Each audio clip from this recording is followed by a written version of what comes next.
Shalom, shalom. First and foremost, I want to give all praises, honor, and glory to Yahweh Ba'ashem, Yahweh Shai Ba'ashem, Racha HaKodash. Double honor to the apostles and others of great millstone. Honor, salutations, and blessings to the house of David, which is the elect. So just another article real quick, Lord willing, it be edifying and straight to the point.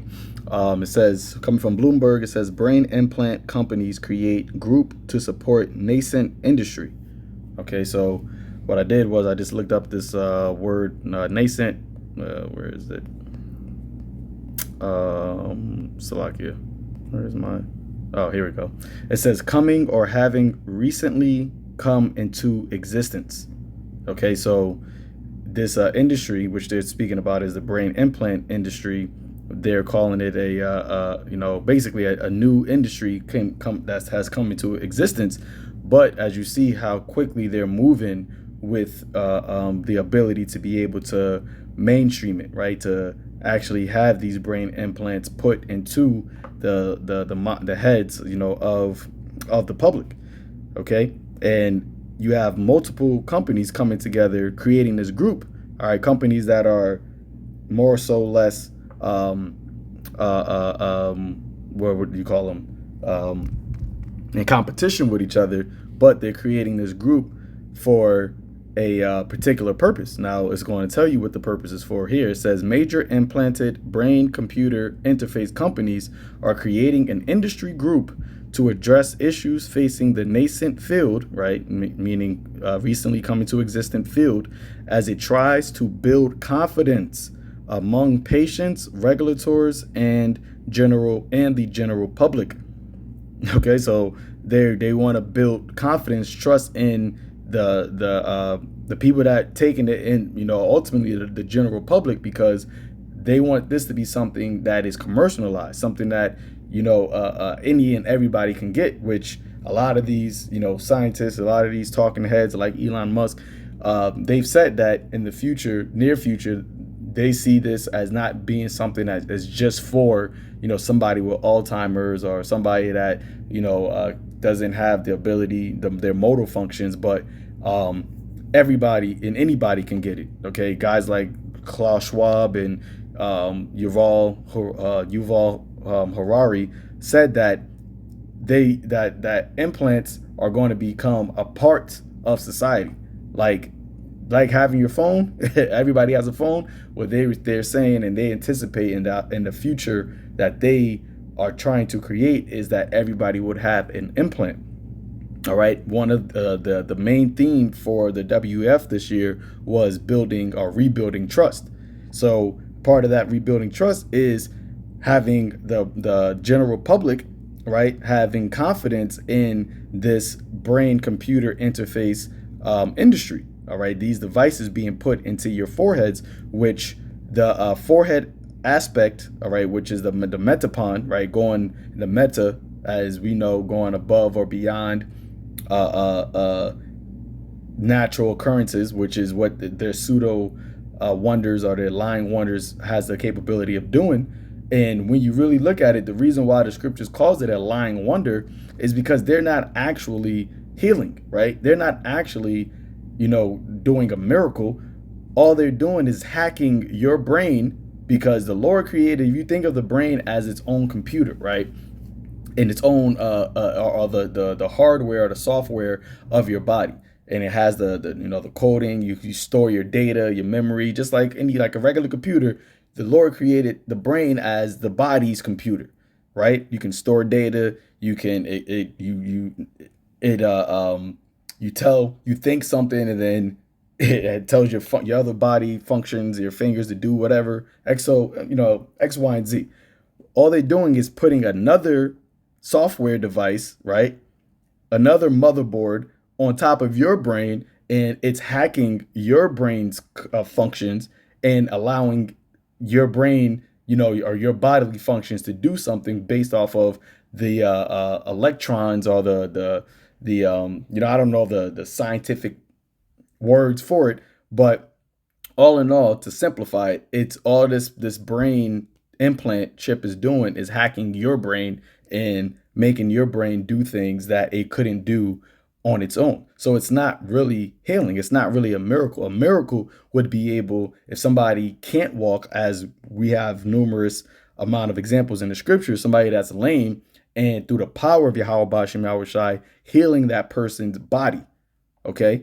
Somebody that doesn't have the function of their eyes, you heal them in the name of Yahweh Bashem Yahushai, and their own eyes are able to see without the manipulation of a outside source, okay, a outside device. So that's why it's a lying wonder, because Esau has the technology to make these things so small that it's as if it's not there doing it. But really, if you take the actual chip out of the patient, then their brain, I mean their body, let's say somebody doesn't have mobility of their arms. If you take that chip out of their brain, they're not going to have mobility of their arms anymore. You see? So that's why Yuval Noah Harari said that human beings have become hackable creatures, hackable animals, and they're using their technology as the ability to hack you. All right. And that is that lying wonder. And they want to build confidence among its patients and ultimately the general public to trust in this, to have your confidence in this, instead of having confidence in the power and might of Yahweh Ba'ashem Yahushai, the one and true living God. Esau says what? No, that I'm God, right? Let's get that. In the book of 2 Thessalonians chapter 2, go straight to the point. Verse 4, it says, who opposeth and exalteth himself above all that is called God, or that is worshipped, so that he as God sitteth in the temple of God, showing himself that he is God.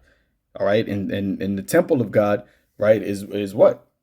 You got the spiritual temple, which is the people, all right, the Israelites, and him also actually being in that land, right, in the holy land, the land of Israel, and claiming to be those people.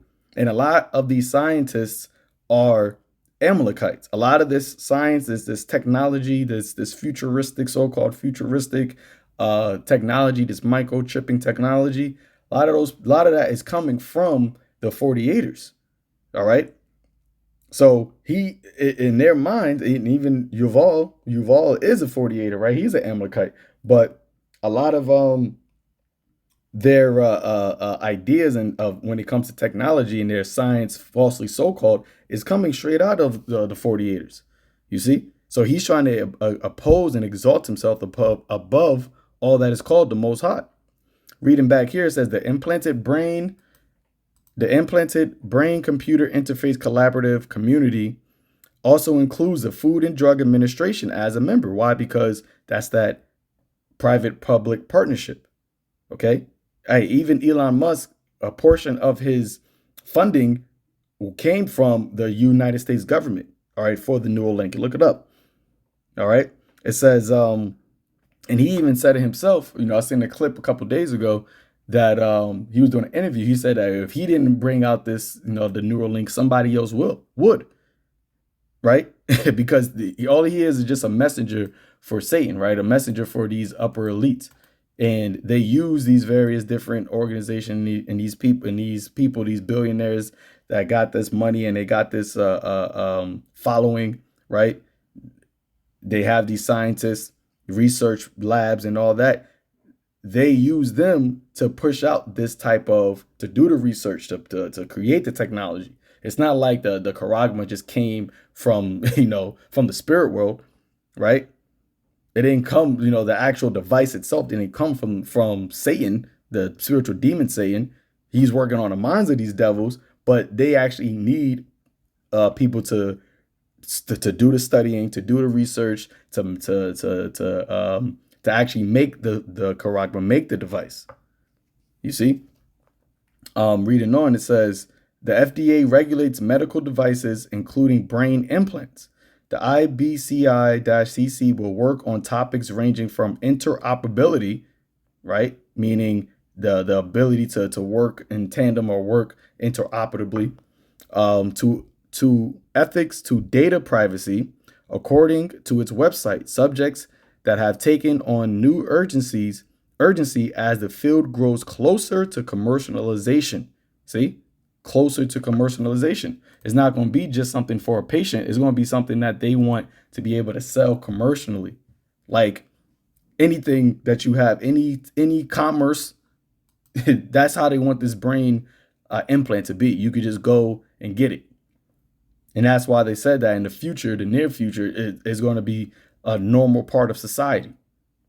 That, along with the hand, right, the caragman that goes into the hand of buying and selling, but that's for the buying and selling purposes. But this right here goes into the whole meta, right, going be above and beyond natural abilities. Esau, the technocracy, and him being the techno god. All right, you had Klaus Schwab said that he's going to technology is going to give you the ability to be immortal by uploading your conscience onto an avatar, onto some data, right, some cloud. You look up that, watch that TV show on Amazon Prime called Upload. That's the mind. That's what these devils have in their thoughts, man. Okay, but the scriptures told you that the Lord is going to disappoint the devices or the enterprise of the wicked, that he's not going to be able to fulfill his enterprise. He's going to disappoint the devices of the wicked so that he is not able to fulfill his enterprise, his plans. Okay, it says earlier this year, Elon Musk said that Neuralink Corp, a startup he co-founded, had implanted a device in a human patient. Synchron Inc., meanwhile, has several devices in human brains.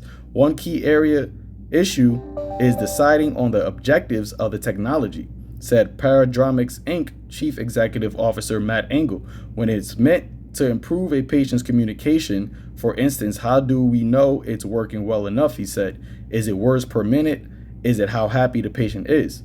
Paradigmics plans to join the group, he said. He expects Neuralink, BlackRock, Neurotech, Precisions, Neuroscience Corp, and Synchron to sign on to the endeavor as well. Engel said patient advocates and ethicists are also part of the initiative, according to the announcement. The group came together after key players in the field met last year at the conference hosted by the U.S. Commerce Department, Engel said, you see. So they all working in tandem. And as the scripture says, this devil's coming down with great wrath because he knows he has but a short time. So they're doing these things quickly. They're acting very fast on this technology. They call it this nascent industry, this new into fruition or new into existing industry, because they know that this has to be pushed out as quick as possible. All right. They're trying to get this pushed in society, or have it ready to go, just so, you know, when economy also gets transitioned to the digital, you know, cryptocurrency and having your digital wallet, all that will be able to come in to fruition and work together. That's why they're having these smart cities, right? Everything, they're trying to make everything digital, so that they can have this digital world where they have the power to control everybody through these technologies. Okay. And they always say it's the size of a grain of rice, because they want you to have confidence or faith, right? That's what confidence means, with faith in their technology, and not faith in Yahweh Ba'Shem Yahushai, which Yahweh Shai said, if you have faith the size of a grain of a mustard seed, nothing shall be impossible. But see, Esau is saying, if you have faith in this grain of rice, then we can have the impossible, you know, through our technology happen for you. We can give you back your memory. We can give you back your motor skills. We can give you back your sight, X, Y, and Z. All right. But as the scripture says, be not, you know, lest Satan should get an advantage of us, for we are not ignorant of his devices. But a lot of people are going to fall into this trap because they are carnal minded and they don't believe in the power and might of Yahweh Ba'Shem Yahushai. They only see the carnal things. All right. So, you know, I just want to touch on that. I want to bring this out, Lord willing. This was edifying unto the elect, giving praises, giving all praise, glory, and honor to Yahweh Ba'Shem Yahushai, Ba'Shem Rakah Kodash. Shalom.